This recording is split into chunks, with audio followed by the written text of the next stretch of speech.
So, can you guys hear me? I can hear you. You can hear me? Yeah, but it kept repeating the I beginning. know. So For some reason, I was trying to play the little intro thing and it wasn't working. So, hey, okay. Anchor out there, can you hear us? Okay. I wonder if there's something wrong, Maybe. Angela. Okay. Let's see. I'll type something in. I might need to, I wonder what it is. I might have to restart it. Let me see if I've got my. Oh, Anchor can hear Oh, us. Yep, we're good.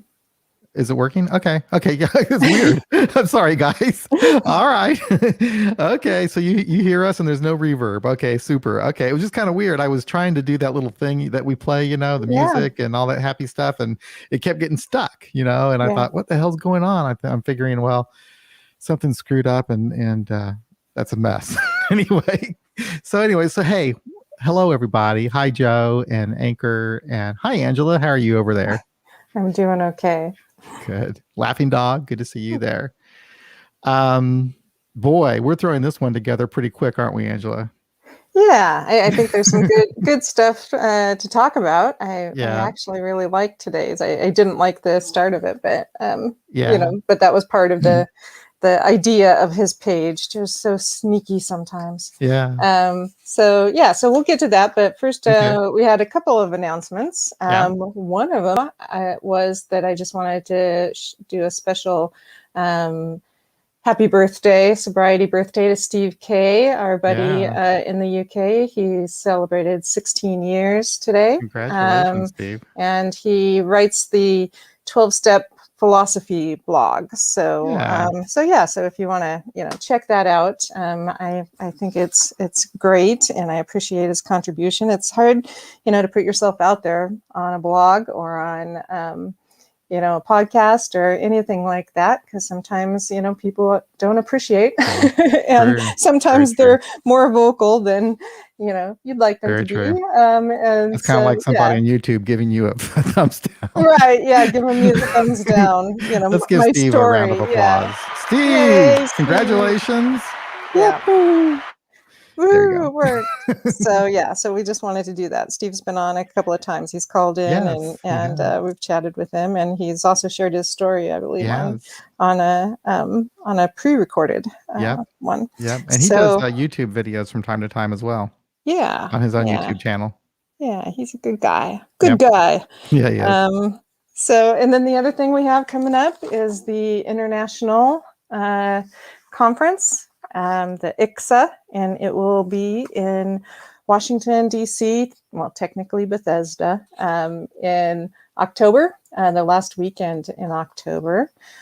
And I made my hotel reservations today and paid my fee for the conference today, so I'm locked in there. And Excellent. yeah, and so we were talking about that we would like to do our podcast here, our live stream Mm-hmm. that Friday from there. And so we're going to look into getting a room and having that be a little session. So anybody who attends can come into the room and maybe share what they like about, what they've seen thus far, or they're excited about on the weekend. And then we can share it with those who can't be there with us. Yep. And so we're excited about that. I am. I think it'll be a lot of Yeah, fun. and if you're in the area, Greg could really use some help with setting it up. And Oh, yeah. yeah, and we can put Greg's email Yeah. in the chat. Greg is a great guy. Greg O. I really, really like him. He's just a sweet person. He's And very nice. yeah, and so anything that anyone over there is able to do to help, I know he would appreciate it, and I would appreciate it as well. Let me get Greg's email address. I got it here.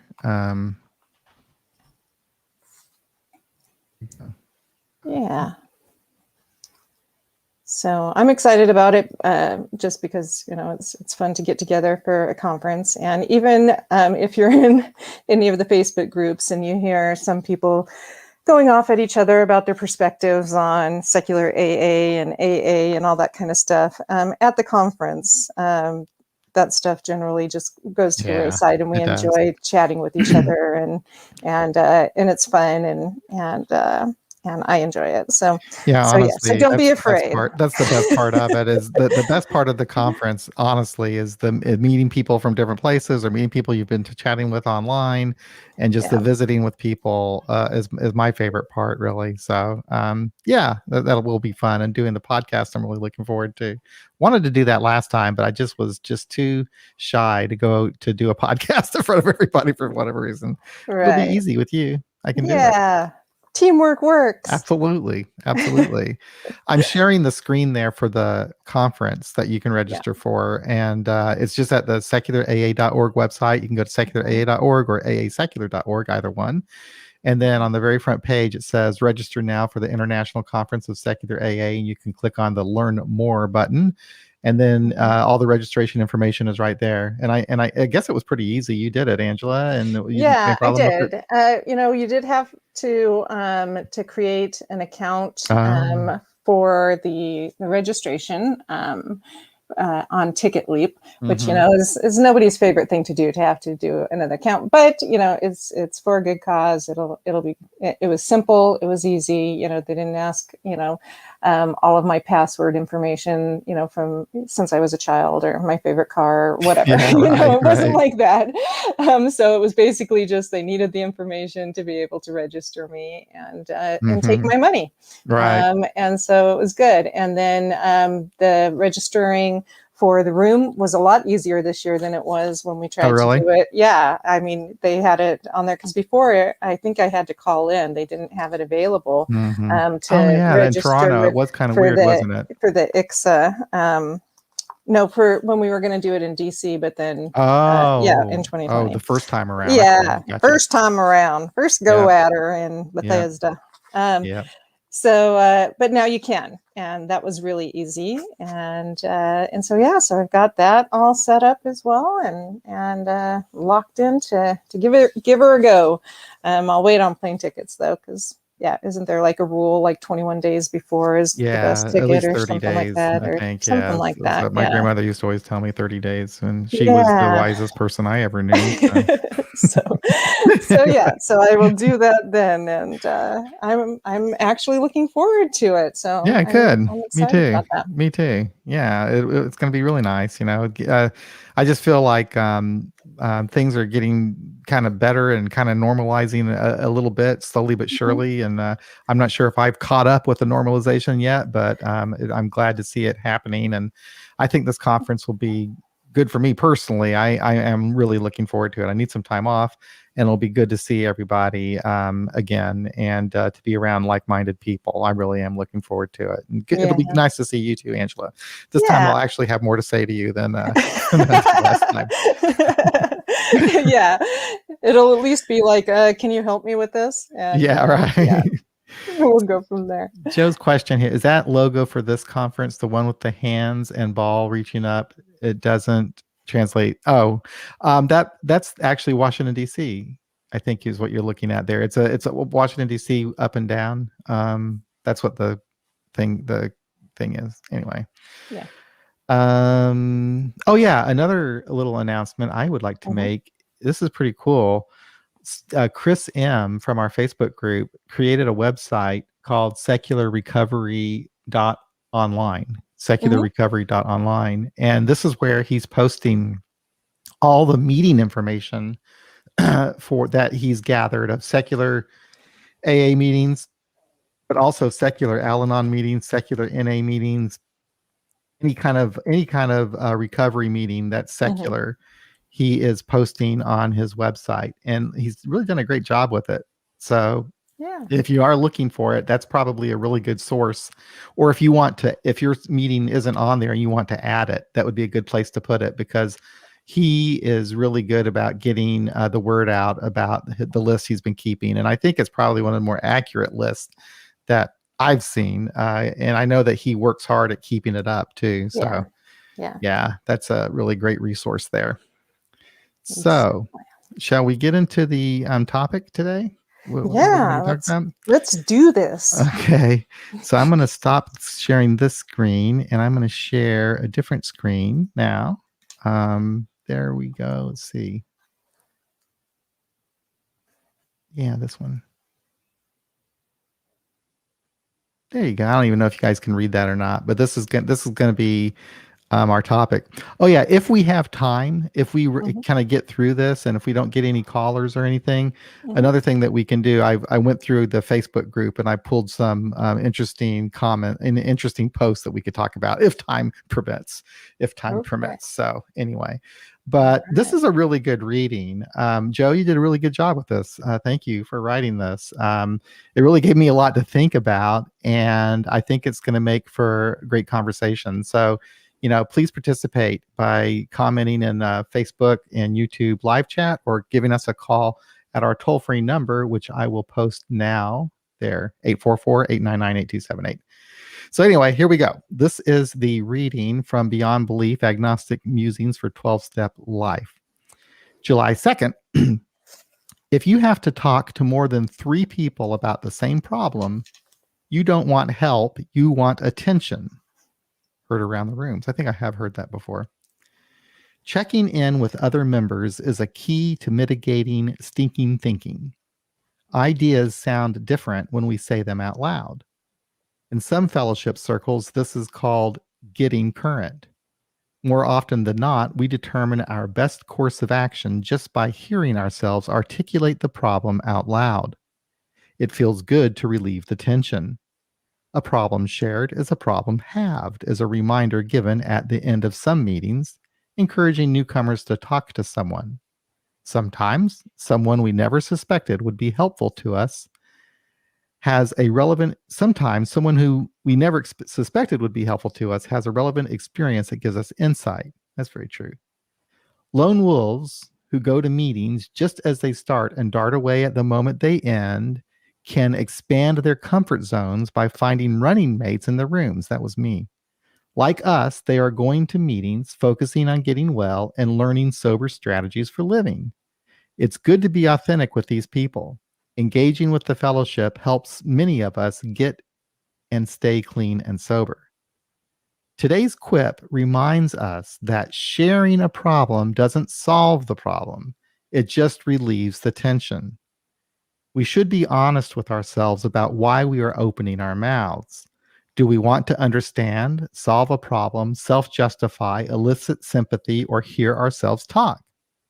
Sharing is one tool in the recovery toolbox. There is also step work and or therapy, reading, solitary time, journaling and or meditating. Some of us love to share and some of us don't. Some of us can grow by passing once in a while, even when we have an urge to be heard. Sharing the time is a form of sharing too. For some of us, learning to be vulnerable by letting others know us better helps us feel worthy. Those of us who are reluctant to speak up can remember that we never know who we might help by sharing.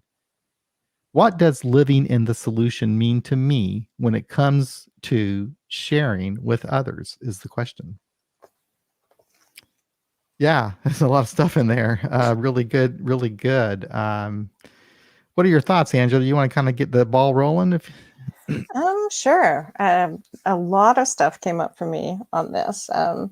One, I don't care for the quip Oh, really? because Yeah. it does sound If like you one of those things that that if you some have to smart talk ass will to more say.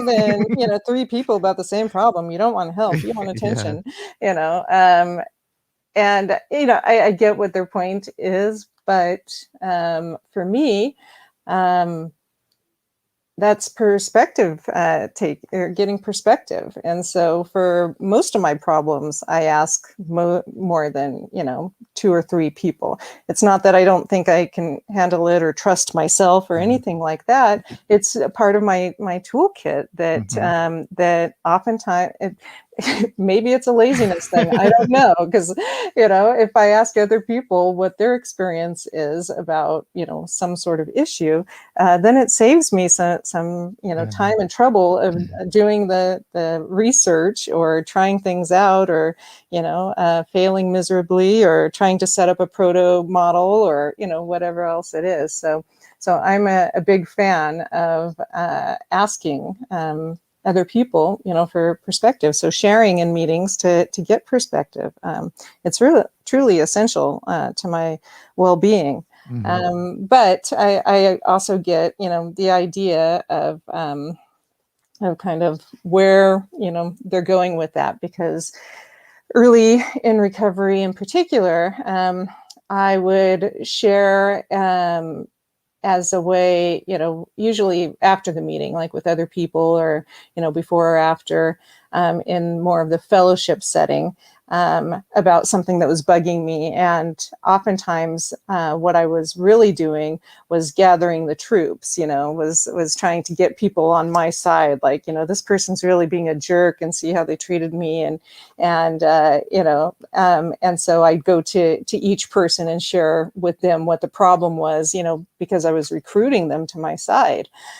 So in that case, it is similar that, and it wasn't, I wouldn't necessarily say attention. It was that, I was in some sort of emotional pain or Hmm. distress, and I Hmm. didn't have the tools yet to understand how to figure out, my part Yeah. of the problem.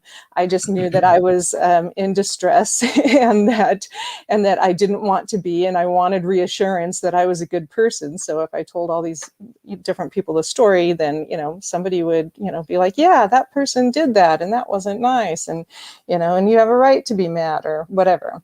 What I found was that, instead of somebody, saying something like this to me, which would have probably ticked me off, which isn't necessarily a bad thing all the time, but Right. that it wouldn't have been helpful to me in my early recovery.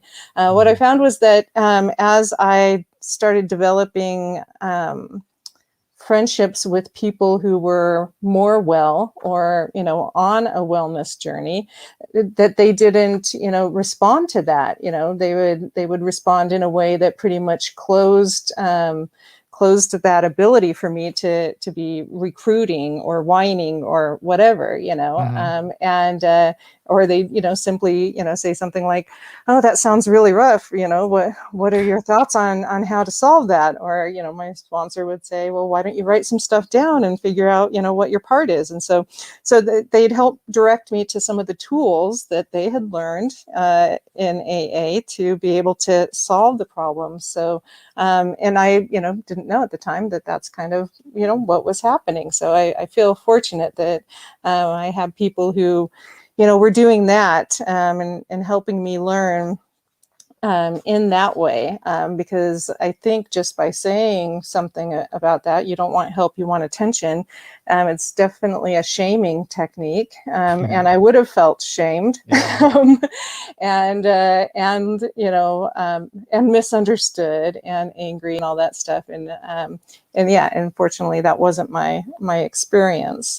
People worked with me on it, and I worked through the tool, the program. I went through the steps, and I started to understand what I was doing and what things I could do to resolve the situation, rather than going around and sharing it with others, like the problem Mhm. that I had with others, rather than, you know, uh, anything else, or creating more drama, I guess is how it would be referred to these days.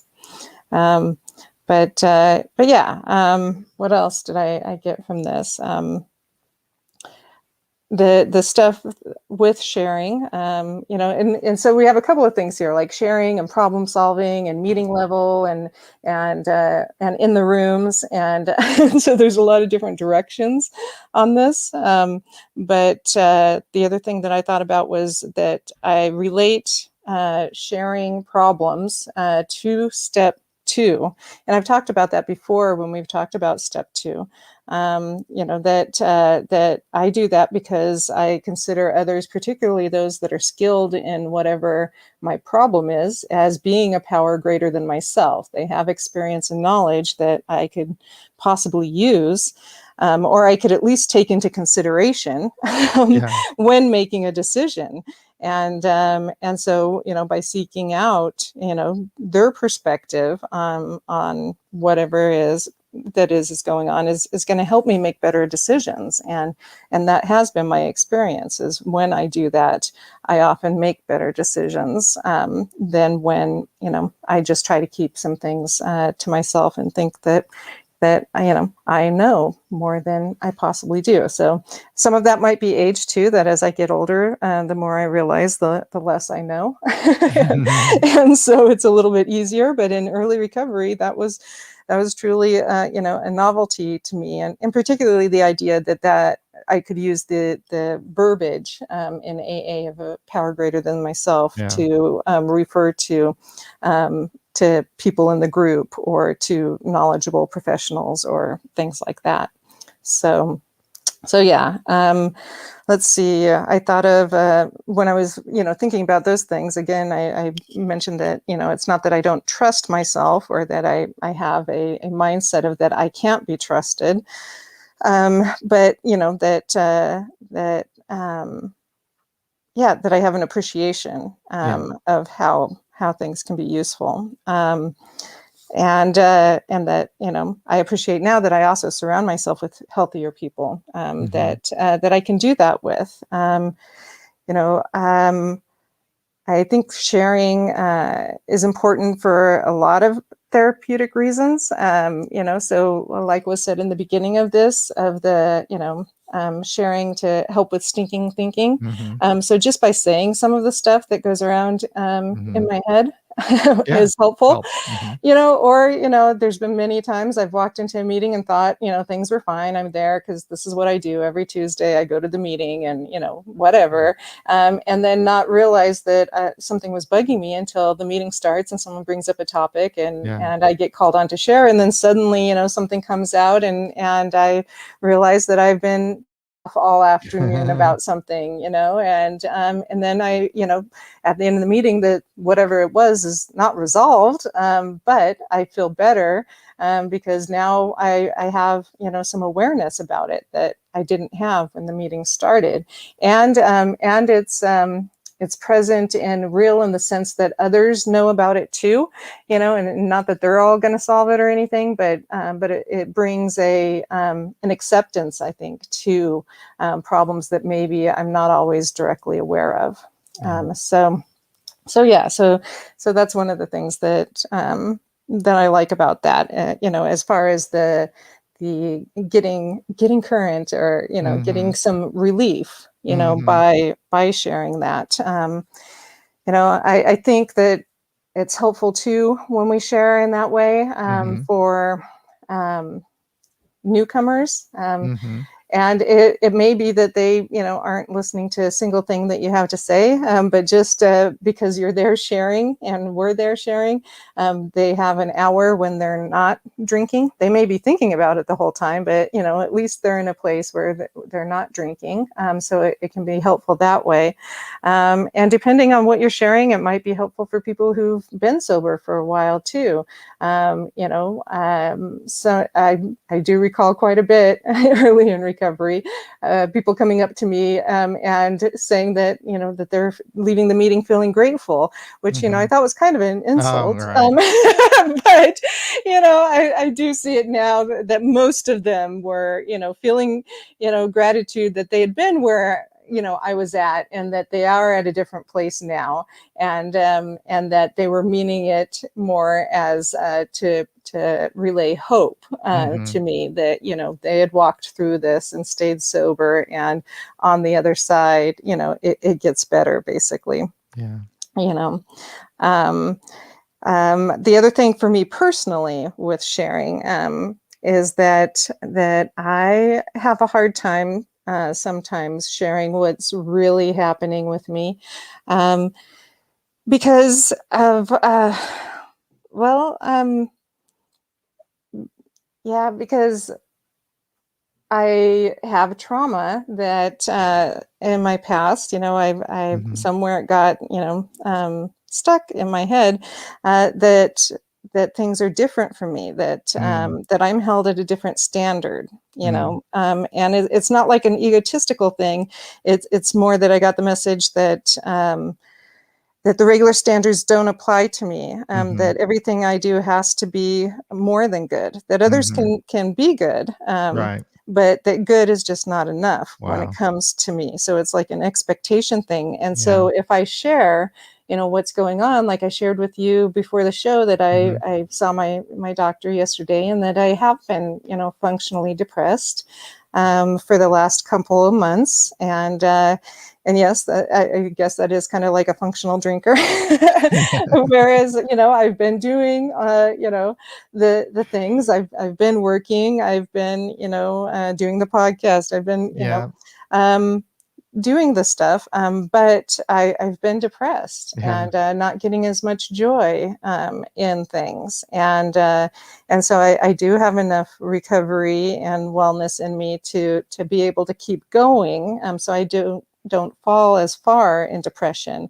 Yeah. But this is one of the key things, is that when I start talking about it, that, oh yeah, I Talking am helps. depressed, that normalizes it for me. Like, Yeah, it it's does. okay, Angela, you too can be depressed. You don't have to, Hmm. act or be, it doesn't mean that your recovery is terrible, or Right. you missed something, or that you're about to drink, or Right. Yeah. anything like It. that. This is part of who you are, Yep. and you're aware of that. And so by talking about it out loud, it helps bring that part of me, that soothing part, that's like, yeah, it's okay, and helps the other parts of me believe that, yeah, it is okay, And like he and that, says in the reading, when I hear myself say it out loud, in a way that helps reaffirm for me to acknowledge that yes, this is real problem. mhm, This is a real situation that's going on. If I just yeah, keep it to myself, it's easier to put it aside and to go into denial about it. To think, oh, yeah, yeah, yeah, yeah. Or I just get into the, that it's only me, yeah. and a problem with me, and that I am the problem, rather than that, that I have different neurotransmitters and chemicals that are going on that need to be balanced in a different way, and that, something's a little bit off, and that I do have resources to help Hmm. me figure out whether it has something to do with medications, and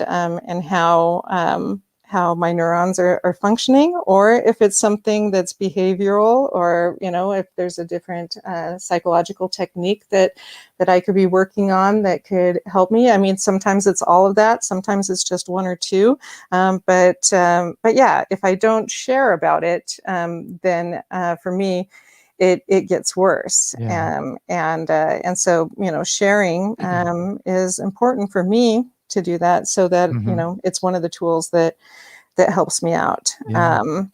So, and then, the idea of venting is talked about in here as well, as if that's a bad thing, and yeah, sometimes it is. Sometimes it can get Hmm. annoying. Sometimes Sometimes it you have is, to. yeah, for some people it may be attention seeking.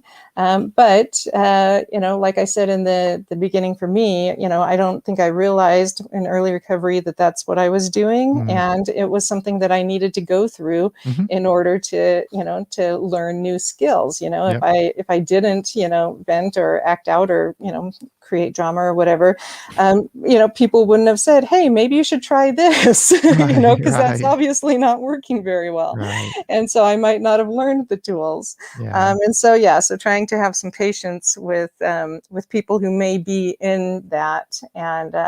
and that can be difficult for me even now. We've talked about in like the Facebook group, when some people go off on AA, Mm-hmm. and Oh yeah. and then hating it, and yeah, there's a lot of stuff in AA that's not helpful and dogmatic, and that I don't like either. But I'm generally past the point of where I have to mouth off about it all the time, Right. because it doesn't have that power over me anymore, Nope. usually, to Nope. Me either. put me in that state. Yep. But not everybody's at that same point with it, and so, Yeah. trying to be patient, and knowing when to try to say something, or bring things around, or give perspective, is, Yeah. yeah. But venting is venting. Mm-hmm. And it takes the emotional edge off. Sure. So, just being able to say the things, sometimes, yeah, it just feels a lot more loaded. than it is once you say whatever the problem is. Then oftentimes, it releases some of that emotion that's Yep. carried with it, and so then, it can get to a point of brainstorming or trying to problem solve. If that's what you want to do.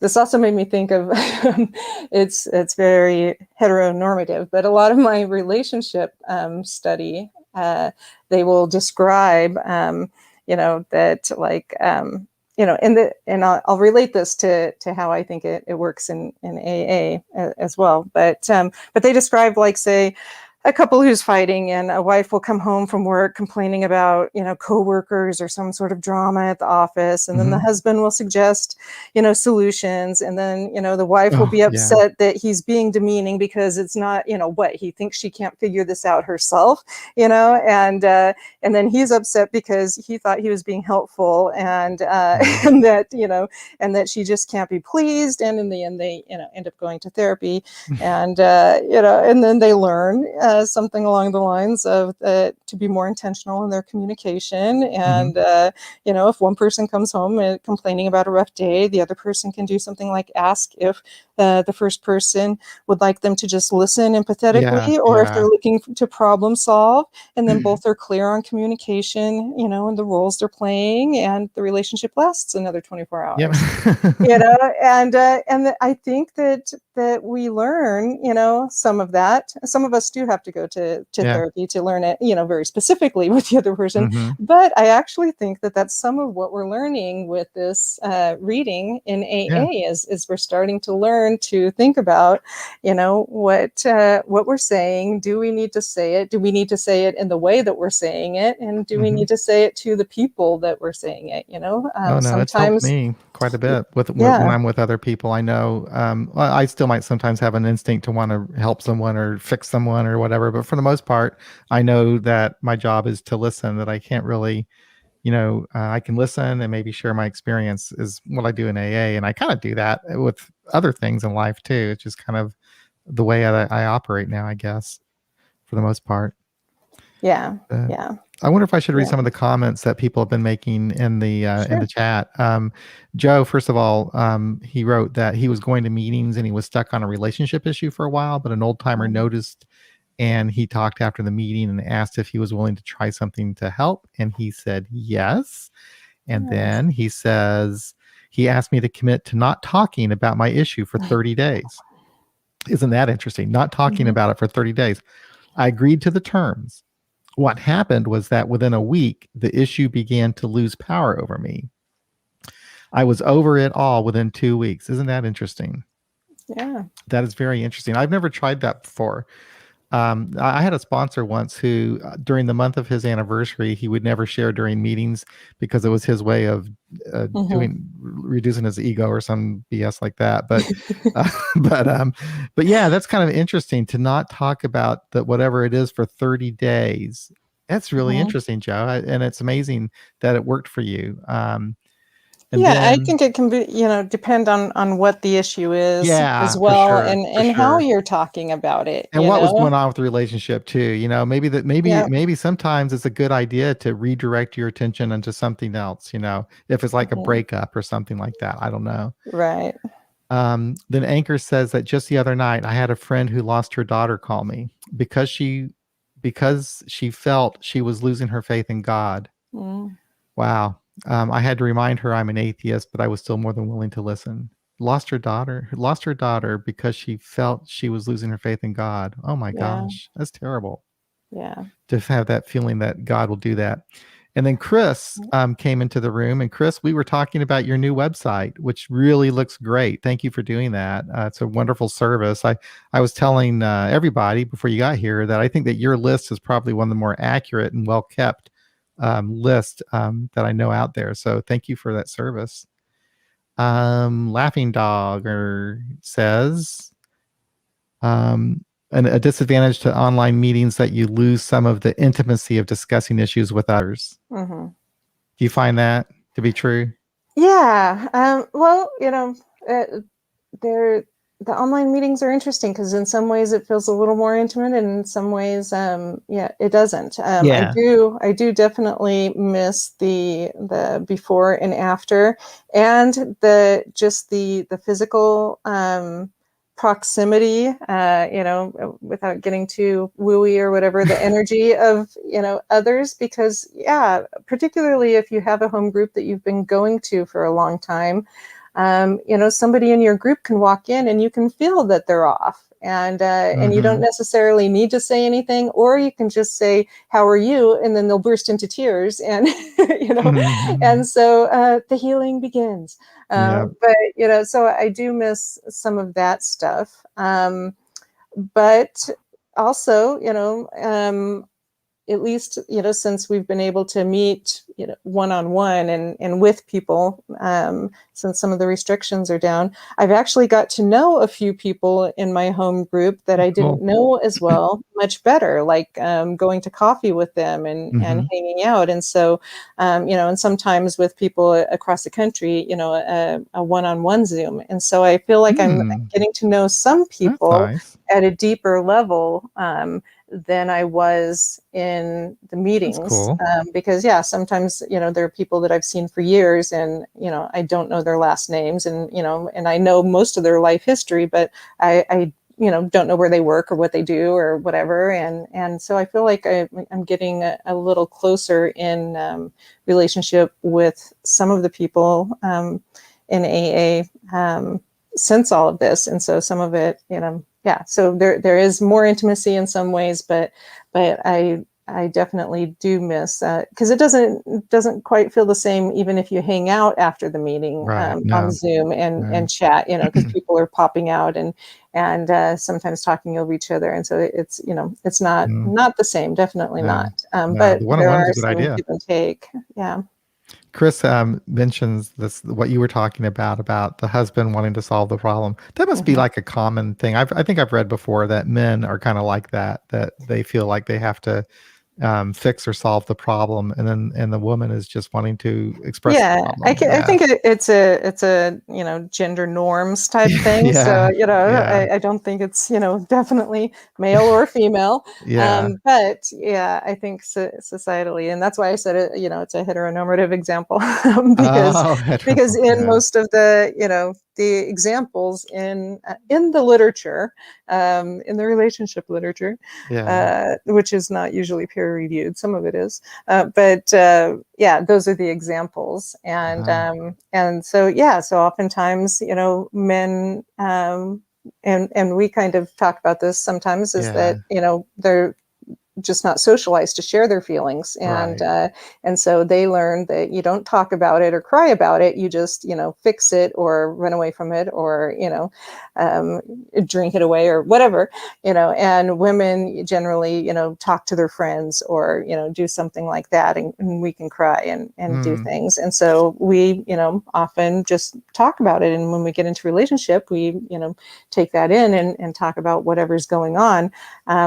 But we don't always realize that we weren't asking you to solve things. We just know that we're mad at you, or our partner or whatever. Because sometimes it's not a hetero relationship. People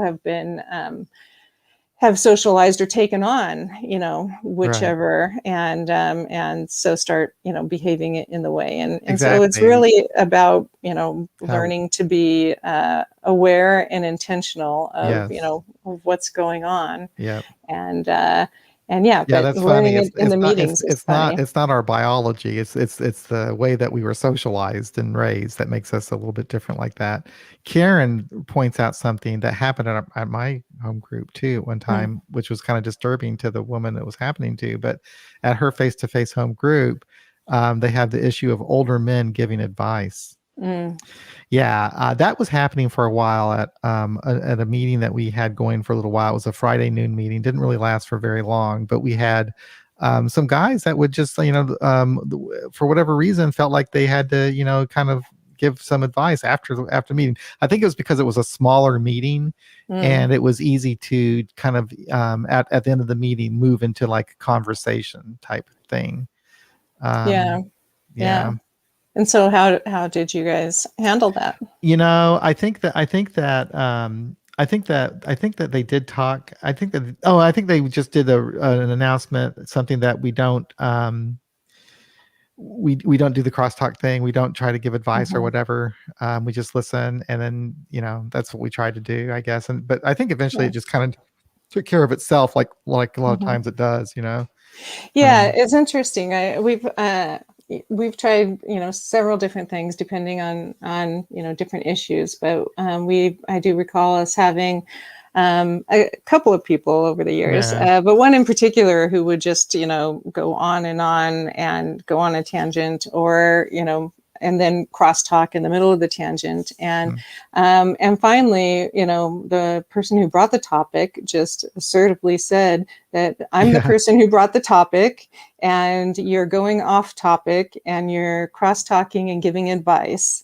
And that's not what we do here. So I would like to hear from the next person who would like to share on the topic that I brought. And they weren't even leading the meeting. They just decided that, and so that's the person stopped talking, and, we continued on with the meeting. And so it was interesting because sometimes we do just let somebody go on mhm, talking and figure that, whatever, that's, what they need to do. And we'll figure it out later if it continues, blah, blah, blah.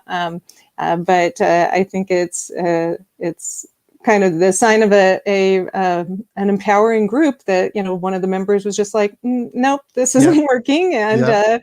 and took control and felt like I they tell would you, be sometimes supported that in can be that, difficult. and they were Sometimes, supported, and we yeah, continued on. So yeah. yeah, so interesting.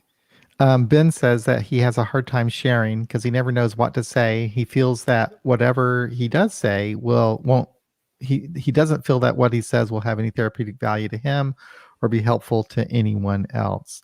You know Wow. what's interesting, Ben? I by nature, especially prior to getting into recovery and going to my first AA meeting, but by nature, I was never one to share anything with anybody.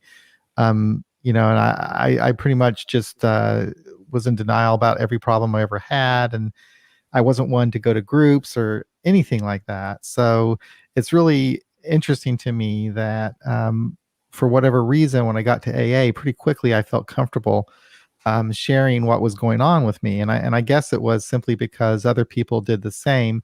And like Joe said in this reading, I did get some sense of relief from it. It's not that, like, again, like he said in the reading, it's not that the sharing was solving my problem, but there was a certain amount of relief in just getting it out there. So in that sense it did help me. Mm-hmm. But something that I've noticed over time, Ben, is now that I've been in sobriety, I've been sober for like 30, coming up on 33 years, and I sometimes feel that I have that my experience isn't that relevant, that I am a bit detached, maybe from people that are dealing with things more current, issues in their sobriety that I dealt with a long time ago. So, in other words, someone might be talking about, a problem that I had 30 years ago, and it Mm-hmm. seems silly for me to share my experience from that long ago. Mm-hmm. It just seems like, at Yeah. some point, so it's really different after being around for a while that I probably share less, um, Mm-hmm. and to a certain extent. But I do speak freely about whatever situation is going on in my life and how I'm dealing with it, Mm-hmm. especially if there's something that's really bothering me. I'm usually pretty good about doing that. Yeah.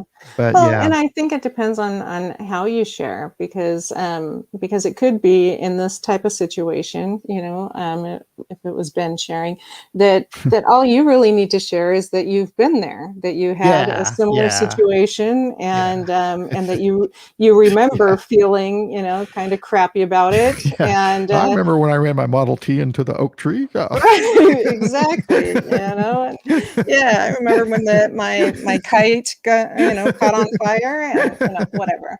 Um, yeah, yeah.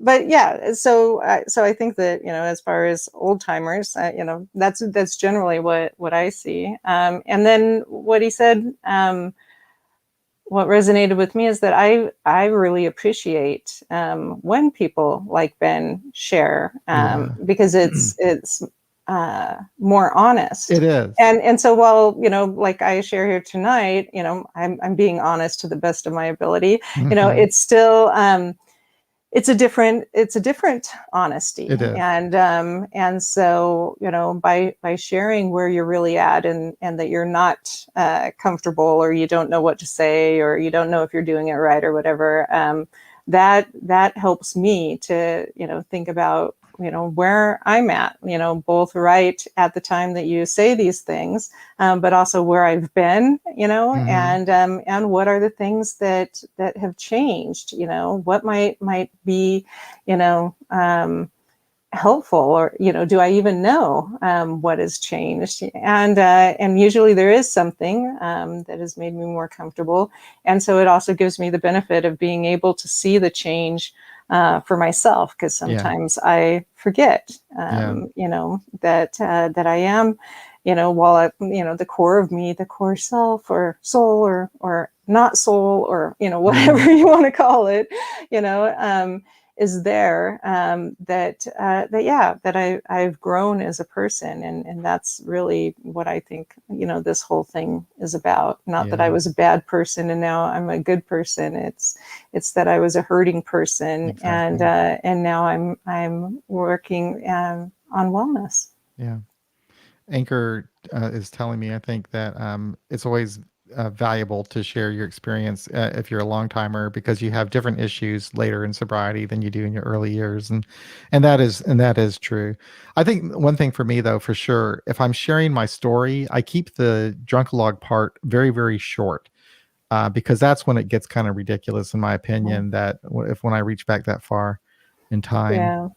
Well, I think it um, depends on, yeah, what the meeting topic is, and yeah, what, people are needing, yeah, yeah, there are meetings, and we've mentioned this before, where they're like, no, it's only solution oriented. It's like, well, if it's right. only solution that you're talking about, how do I know we even have the same problem or a similar problem? I don't If I go understand that. into, It's only and yeah, how can you talk, how can you have a solution without a problem? right, yeah. If I go into a room, and they're all just talking about how great they are, and they do I their, know, it's morning meditation every day, and they underline their book, and I'd be like, this is isn't nothing to that do weird with, that someone came me. up with that? And Who so came up with that? yeah, Solution, only solution oriented. I don't know. I I'd think be it going, came from the back to basic yeah. era, and stuff like that.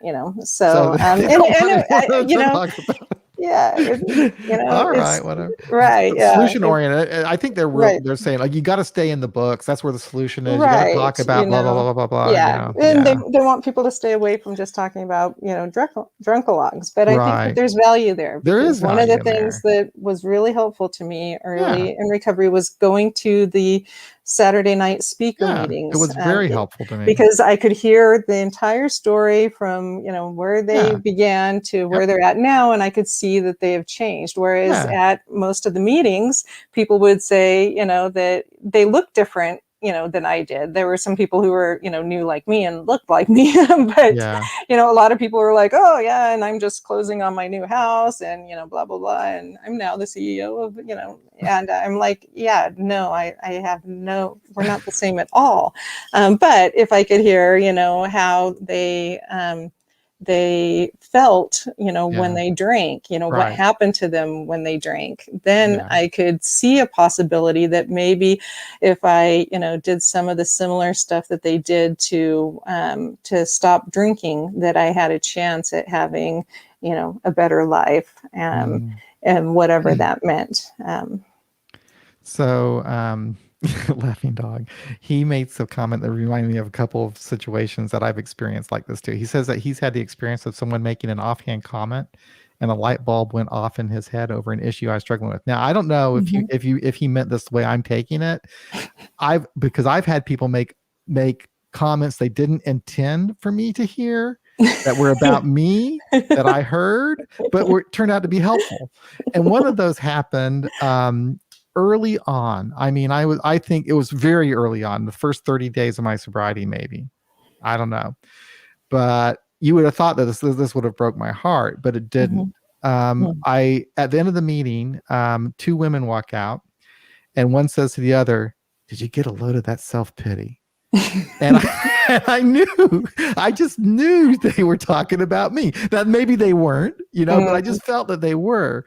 But and it didn't keep me from going to the meeting, but it did make me think about what, because I never really even thought about self-pity before. And I don't know, the way I thought about it at the time was that, well, I think that that's my way of asking for help.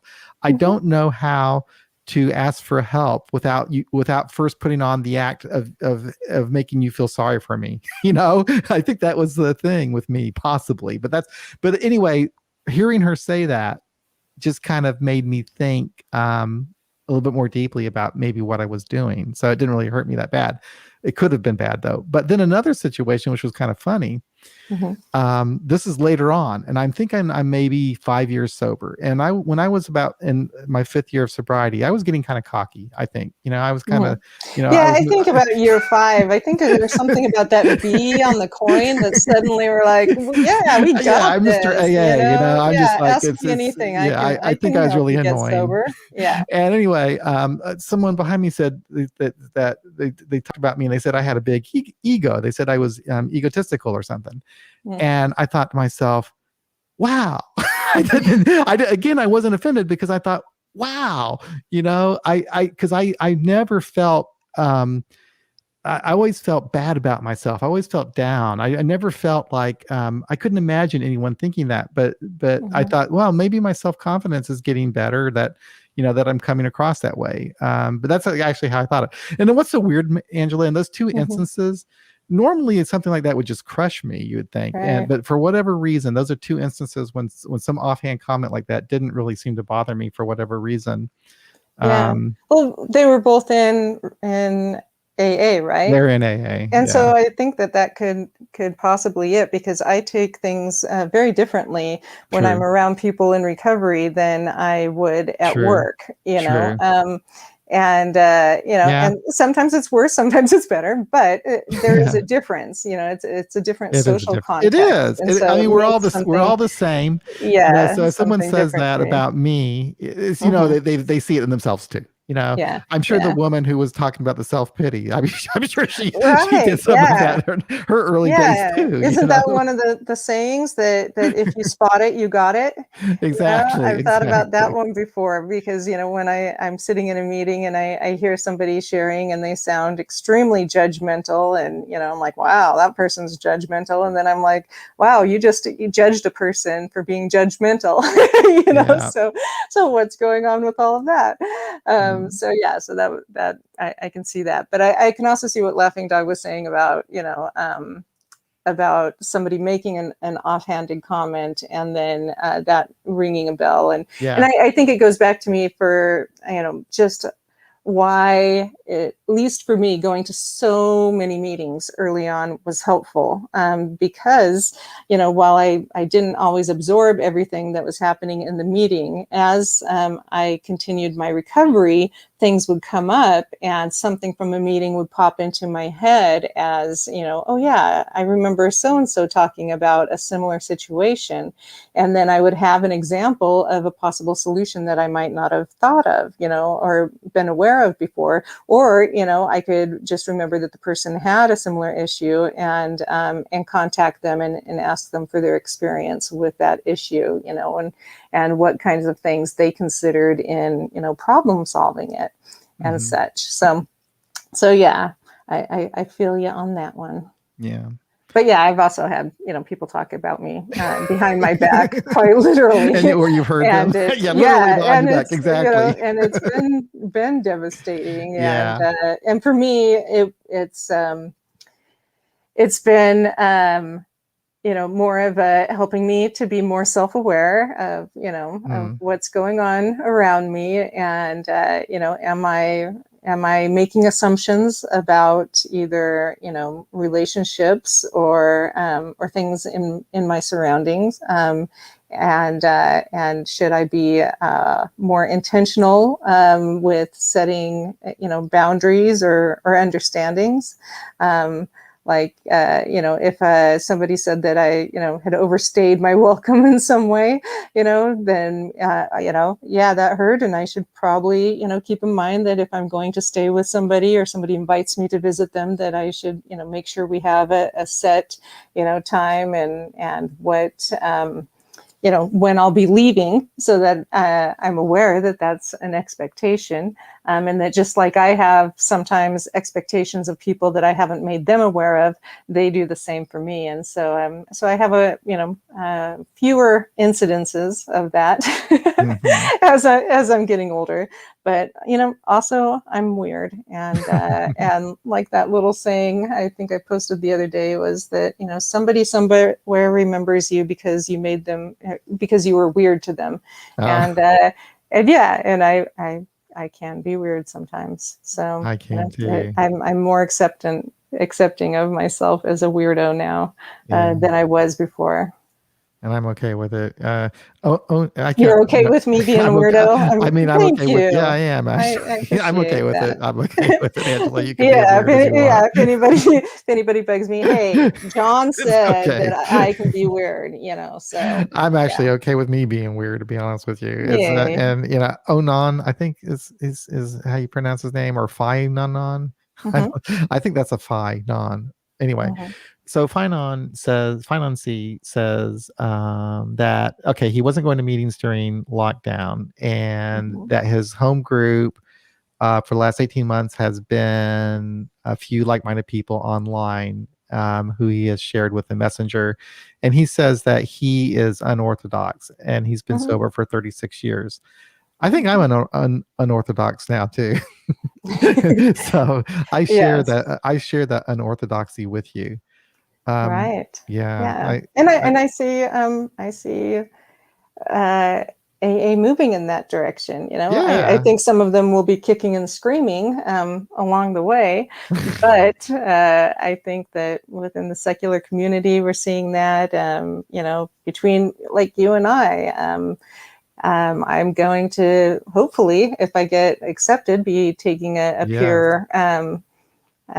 pure support class Hmm. pretty soon, and I'm excited to learn about all the different ways that the larger recovery community talks about Yeah. recovery and wellness. And me and vocabulary, you Oh, guys are it going to is a get cool annoyed with me experience. after that. It's a great experience, and over the last, I've missed the last several meetings now, or the last month at least, because we have regular meetings like every Wednesday or every other Wednesday, twice a month. There's a meeting with peer specialists in Missouri where we just get together and we talk about different topics and things that came up during training, and that was always really fun for me because it kind of kept me fresh, and I would hear some Mhm. really interesting stuff. Some really great presentations, and that was always something I enjoyed. And then the recovery advocacy project, where a lot of the same people are in that. I've been Yeah. missing those meetings too for whatever reason. So, but I'm Mhm. okay with that. I figure, you know what, I'm going to go back there and just help out where I can. I don't have to be super involved. There's a lot of really talented with it people there, and I'm just like a newcomer. So there you Yeah. go. But there's a side conversation going on in here, like there always is. They're talking about the Atlantic group and the Pacific group and Clancy and all Right. that stuff. And apparently there's a group like that in DC, and Mm. they want to go to that. And Bree talks about rules. We don't have rules Mhm. here, KC. We don't. But Yeah. there's actually one of those crazy groups here too, Bree. What's it? But anyway, I can't remember what it's called. But they do the rule where you have to wear a tie at the speaker Mhm. meetings and all that kind of stuff. But when our very early days, we had two younger people from that group come to our secular meeting, and they loved the meeting, and Mhm. they were like regulars for a long time, and yet they came from that very strict Pacific group Mhm. type experience. Isn't that weird? But they loved our meeting. So Yeah. I don't know. You can never figure things out. What someone's going to think about Right. that. Well, my theory is that most of the secular way of doing AA is is more pure. Yeah, it It's just is. more straightforward. And It so, is. I can see how people, because I we've mean, had if that you really want experience to too, get where back to some of basics, some of it'd be the like what we Bible do. thumpers, Bible Yeah. thumpers, the people, that would bring their big book and their Bible together, in one thing to our meeting and stuff, looking for a fight, and then turned out to, think that our meeting was great, because, we were, really doing the deal. Our group mission was to help people feel like they can get sober, and that we're here to help them. And yeah, and so we didn't have a whole bunch of stuff. Plus, we weren't sacrificing a goat that night, so that helped as well. But yeah, I've seen that with, one of our group treasurers, was a fundamentalist Christian, and she loved our group and made it her home group, because she liked what we were doing and thought that it was important. And even though she, had a very strong belief in a higher power, and that was specifically named instead and such, she didn't share that at our group level, and she, got a lot out of our group. And so anyway, it doesn't seem like it would go together, but I see how it does now, and can appreciate that. Yeah. I can't believe we've come up on an hour. Actually, we went over an hour a little bit. A little history question is John Brown. Where is he from? Mm-hmm. And I think it's Osawatomie, Kansas, but he's not from Kansas City. I know that for sure, Joe. I think it's Osawatomie, Kansas. But they have a big painting, a mural of him in the Kansas State Legislature. But I think he was crazy as hell. Anyway, but he was a good guy. He did something. He did something that I never did. There you go. Okay. Thanks, everybody. It was a lot of fun. We'll be back again next Friday for another episode. Again, if you want to check out registering for the ICSA conference, go to secularaa.org or aasecular.org. If you want to look for an online meeting, go to Chris's site, which is posted in the notes there. All right, y'all. Take care. Be back again real soon. Bye-bye. Have a good night, if you want to.